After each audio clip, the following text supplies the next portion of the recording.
Hi, welcome back to my channel. For those of you who are new, my name is Natasha, and this is a family life vlog as well as a homeschool vlog. I like to share things about our homeschool, about our family daily life, and just things that I love to do in general. Today I'm going to be sharing with you about our homeschool. I mentioned in a previous video that I would be sharing with you all of the curriculum that I have chosen for September 2021. And I'm going to share that with you today, as well as sort of review what we've done this past year, what we've liked, what we haven't liked, and things that we might be adding that are new to our homeschool. I have also added a couple of new things to this semester. This is our second semester of school, and so I've decided to add a few more things that Olivia was interested in doing and learning about. So if you're interested in hearing about curriculum and seeing some other curriculum options, follow along. So the first curriculum we do at the beginning of every day is our Bible curriculum. Now this past year, we did More Than Words by Rebecca Spooner. We have loved it. I believe she is coming out with a part 2, but I have seen from many other homeschoolers another family devotional called Our 24 Family Ways, and that is what I'm going to be doing in September of this next year. It is all about different godly characters and godly characteristics that we as a family can all learn together. For our language arts curriculum, we have been doing first language lessons by Susan Bauer. It's part of the Well-Trained Mind curriculum. And we are doing level 1 for grade 1. Now, next year, we are going to be doing first language lessons level 2. And I'm going to also add in Writing with Ease level 1, also from the Well-Trained Mind. First language lessons we have loved. It's very simple, it's quick. We really can accomplish the lesson in 10 to 15 minutes. There's not a whole lot to it. Although I've really been light on the writing portion because I've mentioned many times that Olivia doesn't enjoy handwriting, not so much writing. She does love to make up stories and she does actually like writing her own books and things like that, but just the copy work and things she hasn't liked so much. So Writing with Ease is going to slowly ease her into the writing. It's going to teach her how to start forming her own sentences properly, organized, and also learn how to create and write creatively and start to incorporate a lot of the vocabulary that we have been learning throughout the year. And so I'm going to be doing those 2 courses for September. And I'm going to start with level 1 for Writing with Ease. I kind of wondered whether I'd like to start with level 2, but because I haven't done a whole lot of writing for grade 1 for Olivia, I'm going to start with level 1, and we might breeze through it, and I might go ahead and jump into level 2 even next year as well. But we'll start with that. I kind of reflected back on, how Olivia transitioned from kindergarten, where she went to public school, and it really was a play-based learning. She really didn't do a lot of sit-down work, and so I really wanted to ease her in this year and minimize the amount of sit-down writing and work, that type of work, and do a lot more reading and learning that way with projects and activities. So that's what I've really done a lot of this year, and we'll be slowly easing her into more desk work for grade 2. So for grade 2 language arts, we are going to be doing first language lessons level 2 and Writing with Ease level 1. And we're going to continue on with spelling workout. I've been doubling up on this lesson, so we're going to actually finish this quite quickly. I might just come up with our own spelling words after I finish this book rather than ordering it for this year, and we'll move on to spelling workout level B for grade 2. So those are the 3 books that I'll be doing for language arts for September 2021.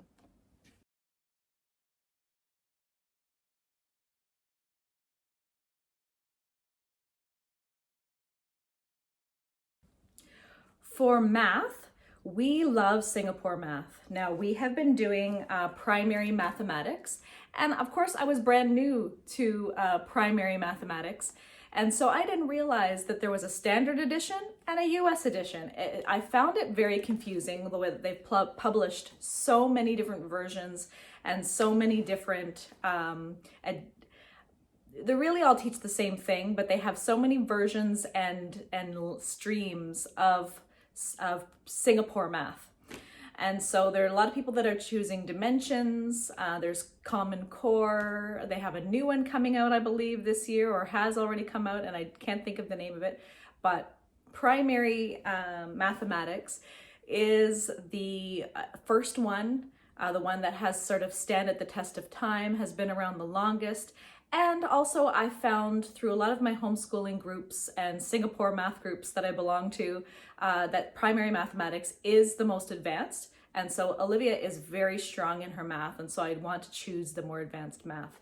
Now there are two editions of Primary Mathematics, US edition and Standard edition.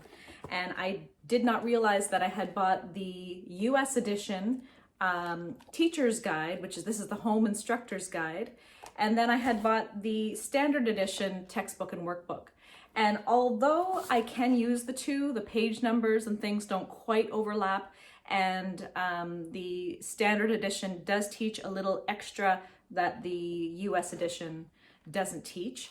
But from talking to so many other homeschooling families, I have found out that the Home Instructor's Guide for the US edition is so much more user-friendly, really helps you instruct with even a script to follow along in teaching your child, which compared to the other teacher's guides and home instructors' guides belonging to all their other streams and editions, it does not do that.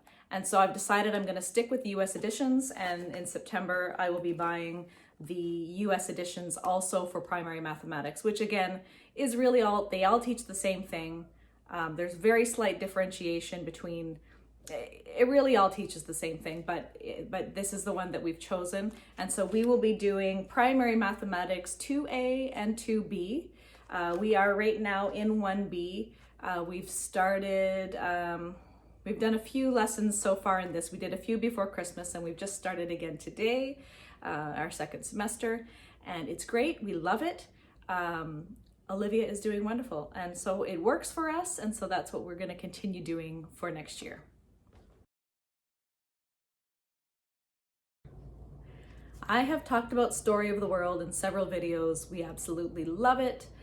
The only thing that I would say I would have done differently this year would be that I wish that I did end up getting the activity guide.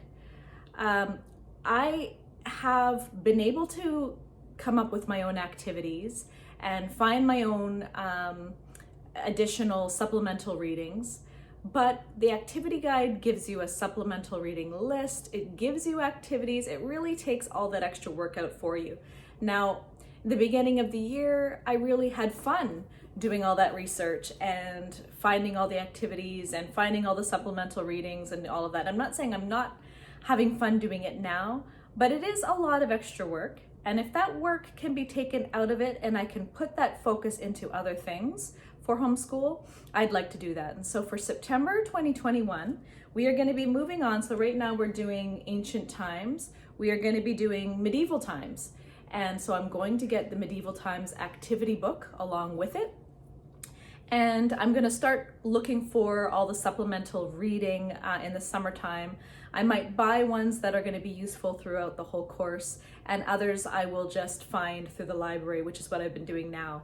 Now, right now in a lockdown and not being able to step foot in the library, it's been a little bit challenging to find books that are related to our topics without actually looking through them.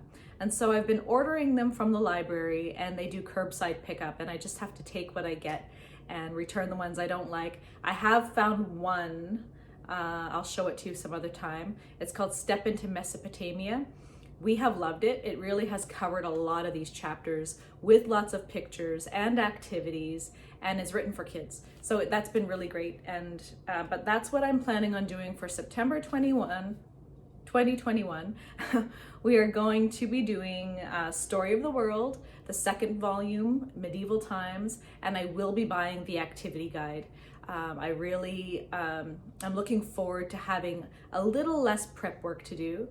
And I will also look up our own activities as well, but I'm looking forward to having that done for me and it really correlating really well with the textbook. And so that's what we're choosing for history.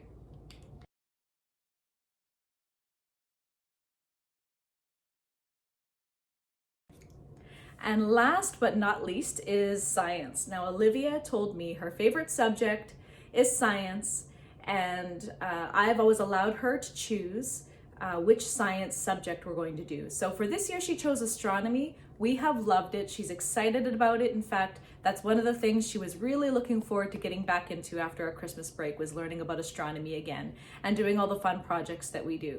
So we have loved it, and I wouldn't really do anything differently. There's tons. This is the textbook. It does come with a journal, a student journal that has additional activities and writing with questions and things like that that you can do. They have the junior journal and then they have the regular one. The junior, these books are all for kindergarten to grade 6. So the junior journal will probably be for the earlier ages, and then the second one will be for the second half. I thought about getting it, and like I said, I didn't really want to get Olivia to do a whole lot of writing. I get her to answer questions by narrating them to me, and then we do a lot of activities, and she has done a little bit of writing in her, we've done our own little journal, but most of it is done verbally, and that really works for us. But we've loved this. We've loved all the activities that it comes with in this book. It comes with a lot of questions to answer, and it just really covers everything, and you don't really need to buy more than the textbook as far as I'm concerned. So for next year, again, I am allowing Olivia to choose which one she wants. Now, she got a microscope from her aunt for Christmas. She loves it. She loves looking at everything. She's been clipping her fingernails, pulling out her dad's arm hair, everything, looking at it under the microscope. And she chose to do botany for September. So we'll be doing, again, Apologia's botany, and we will stretch that out over the entire year. Now, some of these, this one is a 28 lesson or 28 chapter book, and each chapter we have been doing it over 2 to 4 weeks. So we really kind of sink in and don't go over everything too quickly. So the same will be for botany. We will be spreading that out. Now, I might consider to get the journal just to, because I am going to be easing Olivia into doing a little bit more writing, and just so we have kind of a fun little place for her to journal all of her notes of the things that she sees with her microscope as we learn and study about plants.